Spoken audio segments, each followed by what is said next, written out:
Hello there. What is going on, everybody? We've got our Tauntaun Riders unit expansion preview out today from Fantasy Flight. So if you want the full article, you can check out fantasyflight.com. But we're going to kind of break it down. And really, this is just a look at the Tauntaun Riders. And gosh, they look really good.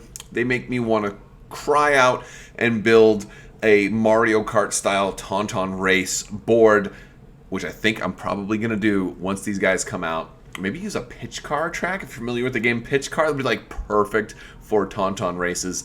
Sounds really, really cool. With that said, let's go ahead and dive into this thing. They look awesome. You're getting two minis in here. You're getting endurance and tenacity, and I think comms jammer you're getting as well, which all are good, things to put on there, but they do look pretty cool. Also, if you're not already familiar, I have an Armada-based giveaway going on. I'm giving away some Armada promos right now, so if you play both games, check that one out. I will have another regular gift card giveaway coming out later this week, so make sure you stay tuned for that as well. All right, so let's take a closer look at the sculpts. The sculpts look awesome. I think if you use contrast paints, these will be a really, really good one for. If not, either way, they're going to be easy to do. I just love the fur. I like models with this much detail. Makes them really, really fun to paint. Also, honestly, you can kind of cheat a little bit too and just put like that darker coat underneath and then dry brush on top. I feel like the Tauntauns would be a really cool one to do, like a light blue undercoat with some white dry brushing over the top. Done. You know, I feel like these are so good, you're probably going to want to get lots of them. And we get this preview, and it's nice seeing the Ram 1 keyword highlighted here, and it says, Ram 1 says, while attacking, if you performed a full standard move at your maximum speed before this attack, you may turn one attack die into a critical result. That's pretty awesome. And now there's probably going to be some questions on exactly what this means, because look, the unit has, the unit's got amazing stats. This is just an amazing, amazing looking unit.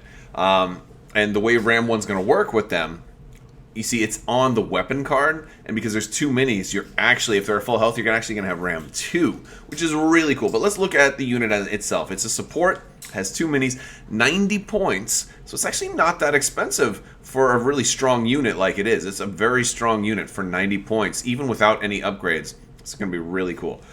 They can take training and comms.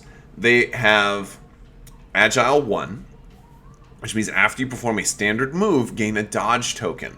So that's awesome. They're going to have dodges built in, which is great for rebels, especially those white defense dice. They do have the defensive surge and offensive surge, which is cool, but that extra dodge is going to be awesome. And because I think you might want to be doing two moves a turn with these guys, you'll probably end up with two dodge tokens at the end of everything. You've got Relentless. Relentless is what makes the whole thing work. After you perform a move action, you may perform a free attack action. Relentless is the best version of this type of ability because it can be ranged or melee, and either one has a lot of use, but melee is really the sweet spot here, although the ranged attack is awesome. Relentless is super awesome, and without that, I think this unit would be terrible, and I think Relentless is what makes changes everything about this unit. They have Reposition, which is going to be very useful. Reposition we've seen before. You can get that free pivot before or after. Again, it's a regular pivot, so you can only go 90 degrees with it. Sharpshooter 1, awesome ability to have, especially when you're shooting into somebody who's already suppressed, so you can take that light cover down to no cover. Really, really useful with a lot of the recent units, specifically Rebel Pathfinders that want to we'll duck and cover and get all these extra dice. And you need everything you can against units like that. So I just love Sharpshooter 1.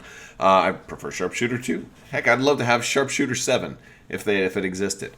Not that it would actually do anything, but it'd be kind of cool. We should make a Sharpshooter 7 unit and just get people's speculation going wild. And then, of course, Unhindered, which is going to work because they're going to be naturally built into their environment. I just wonder, since my rebels don't have snowy bases, how I'm going to justify Tauntauns on a blue and teal planet, because that's the kind of bases I use for my rebels. I'll figure something out. Maybe I'll paint a set of Tauntauns blue, like straight up blue. And oh, that's a great idea. I'll camouflage some of them. There you go. All right, so their weapons are great because, again, you get to multiply the weapon per mini that is attacking. So for melee, they've got 2 black and a white, which means when you get these guys in melee range, they're rolling 6 damage. That's awesome. Now, for range, they've got only 1 to 2. They got 2 red, which is great. And you got 2 minis, so they're going to be able to roll 4 red against a single target. That's great. I don't believe you'll be able to split fire, though. I've seen some people saying, "Oh, well, I think I'll be able to split fire with them." Well, no, because it's the same. It's the same weapon, and you have to have different weapons going in different attack pools. So they've only got the one weapon. They do have offensive surge, though. So 2 red with offensive surge is really good because that means you have only a 1 in 8 chance of each die not giving you a hit. So you don't really have to worry about aim. So you can move and shoot. You probably won't need to aim with 4 red dice, but if you've got to make the kill, you might still want to do it. But I think the melee is where they really shine. They have 4 health and 2 courage, so they could panic. You're going to probably have at least 1 dodge every turn, if not 2 dodges every turn. Speed 3, they're super fast. 4 health per mini too. Like they're going to last. That's 8 health total. These guys are going to last you a while. So we've got Ram 1. Going to be Ram 2 if you've got both of them attacking. Basically, the way I envision these guys working is you move speed 3, get all the way around there, get where you need to be.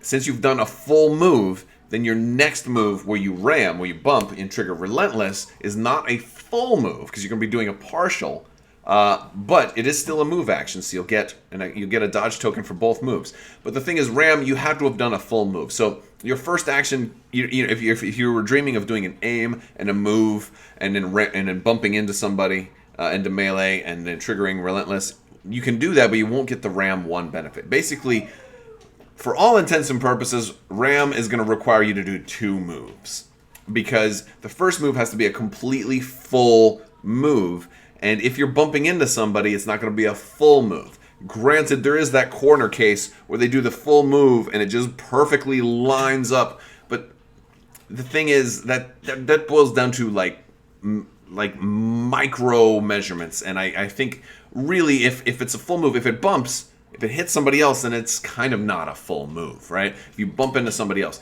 there is that 1 in a million chance where that full move absolutely just happens to touch the other mini perfectly without anything, but the chances of that happening are pretty slim. So I don't really want to focus on that one thing that might never happen in any of your games ever.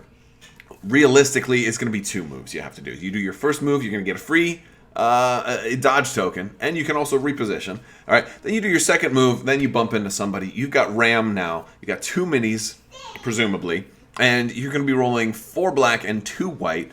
You've got offensive surge to hit already, and you get to take 2 dice and turn them to a critical after you roll. That's awesome. You're going to have a lot of damage that way. So you could very, very realistically make sure that you have 6 hits at the end of that. The criticals won't really matter as much here, although it will work against people that have a lot of dodge tokens, that maybe want to try to do that because you don't have to worry about like cover and things like that. But I think the most difficult thing about maybe trying to get these guys where they need to be is the fact that they have the larger base. So I feel not that large, but I think it's the medium base, and so like with 2 minis, you're gonna have to try to fit them, and that might prove to be partially difficult a little bit. But I think they're gonna be awesome. I love the sculpts, I love the designs, I love just about everything about these guys. I think they're gonna be really fun, and I think doing Tauntaun races as like alternate gameplay will be a lot of fun as well. So all right guys, well that's all I've got for you today. I want to thank you guys for checking us out. If you like this video, go ahead and give it a thumbs up. Don't forget to hit that subscribe button. You can click that bell for alerts so you don't miss out on new stuff. New giveaway coming out soon. Armada giveaway going on right now. Those 2 can overlap. You can win both, as well as on Patreon. I'm giving away promos on Patreon right now as well, doing them in both places at the same time, so it's not locked behind a whole like a paywall or anything. All right, guys, I want to thank you all again so much for watching, and stay tuned for more news. And Gen Con's coming up. Live stream tomorrow of Clone Wars. New Grievous card just came out. There's like Legion news exploding all over the place, and I'll be bringing it to you. And we'll be watching the live stream tomorrow, and there'll probably be more Legion stuff tomorrow. All right, guys, I want to thank you so much for watching, and as always, have a great day.